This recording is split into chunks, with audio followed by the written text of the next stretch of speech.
তো। এই কি সমস্যা ধরে আমি কে চিনস? ওরা মানুষ না? ভাই একটা শরবত দেন তো।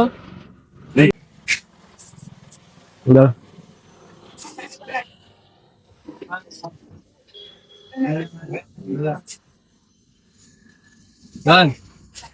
কি টাকা দিলেন না যে? টাকা বুঝি নাই টাকা কিসের টাকা? কিসের টাকা মানে শরবতের টাকা? দোকান বসেছিস তো আমার বলছস আমি কে চিনস? কিসের টাকা খুঁজস? তো আমার টাকা দিবেন না? আরে তুই কিসের টাকা খুঁজস? ভাই একটা শরবত দেন তো। হ্যাঁ এই মিয়া দাঁড়ান। এই তুই টাকা কি? শরবত খাবেন? এই দেন। এদিকে দেখ। তুই কিসের টাকা খুঁজস? চিনস আমি কে? এই এখন আপনি টাকা দিবেন না? রাখেন। কিসের টাকা?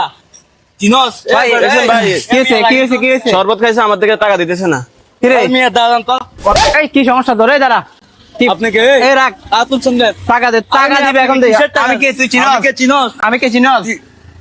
টাকা দে, টাকা দে, কত মারা করলাম, টাকা দে। কি ওরা মানুষ না? তুই গরিব দুঃখীরে কি পাইছস? সস্তা পাইছস? ফাড়াই ফেলাম একদম। এই সমস্যা কি? এখানে কি হয়েছিল? এই শরবত খাইছে আমার থেকে, এখন টাকা দিতেছে না। চলে টাকা গেছে। ভাই, আমি দিতেছে কয় না? টাকা কামাই? এটা করে কিরে কয় টাকা বেটা, কামাইতেছি আমি? কথা তো রং করছস। হ্যাঁ কি ওরা মানুষ না? গরিব কি মানুষ না? করস? এই আমার থেকে ওই যুগ ট্যাক্স আছে আইতেছে এখন? এখান থেকে, ট্যাক্স ওই আইতেছে। যুগ এখন আছে? যুগ আছে? সিরিয়াস থাক। ট্যাক্সের যুগ আছে? ভাই ফুটপাতে ছোট দোকান দেখলে দাদাবাদি শুরু করস। কি দেশটা মগের মূল্যক? বেয়াদব। এই শোনো, তুমি এখানে কখন বসছো? সকালে। সকালে? হ্যাঁ। যদি কোনো ধরনের কোনো বাটপারি চলে হ্যাঁ। আমরা জানাবো, আমার বাসায় সামনে। হ্যাঁ আচ্ছা, ঠিক আছে। এসব চাঁদাবাজি চলবে না। আচ্ছা, ঠিক আছে। কিরে ভাই, ব্যবসায়ী দেখলে কি মনে হয় ওরা ইনকাম করতেছে, ইয়ে করতেছে? যা যা, আসবি এখানে, আর আসবি, আসবি, যা যা।